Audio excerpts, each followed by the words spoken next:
Assalamualaikum warahmatullahi wabarakatuh. Nama saya Siti Rohayati, NPM 20.01.022003, akan membuat video tentang mata kuliah kewarganegaraan untuk menjelaskan konsep-konsep Islam dan Barat, hakikat hak asasi manusia, yang kedua konsep HAM di Indonesia, dan yang ketiga bentuk-bentuk HAM di Indonesia.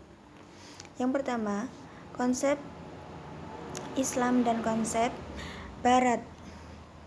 Itu hak asasi manusia, yang mana Barat dalam memaknai konsep HAM semata-mata bersifat antroposentris, sedangkan di Timur dalam hal ini Islam memaknai konsep HAM lebih bersifat geosentris, sehingga wajar jika hukum pidana Islam kaitan dengan hukum mati oleh Barat dianggap sebagai produk hukum yang melanggar HAM, sehingga Barat lebih mementingkan individu daripada kewajiban manusia di pihak lain. Menurut kalangan Islam radikal, hukum qisas atau hukum mati justru melindungi hak asasi manusia, karena sumber hukum pidana Islam dari Tuhan makhluk, maka hukum mati tetap harus dijalankan di muka bumi ini. Perdebatan konsep HAM dikarenakan perbedaan cara pandang, prinsip,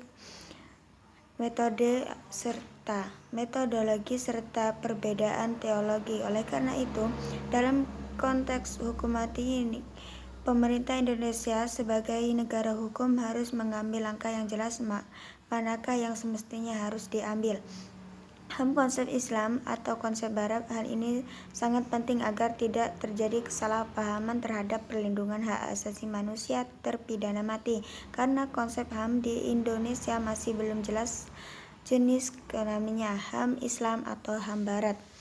Yang kedua, konsep HAM di Indonesia. Di Indonesia, pengertian hak asasi manusia ditegaskan dalam pasal 1 Undang-Undang Nomor 39 Tahun 1999 tentang HAM. Hak asasi manusia adalah seperangkat hak yang melekat pada hakikat dan keberadaan manusia sebagai makhluk Tuhan yang Maha Esa, dan merupakan anugerahnya yang wajib dihormati, dijunjung tinggi, dilindungi oleh negara, hukum dan pemerintahan, dan serta orang demi kehormatan serta perlindungan harkat dan martabat manusia. Yang ketiga, bentuk-bentuk HAM. Yang pertama, hak asasi pribadi, yang kedua hak asasi politik, dan yang ketiga hak asasi hukum, hak asasi ekonomi, dan yang kelima hak asasi peradilan, dan yang keenam hak asasi sosial budaya.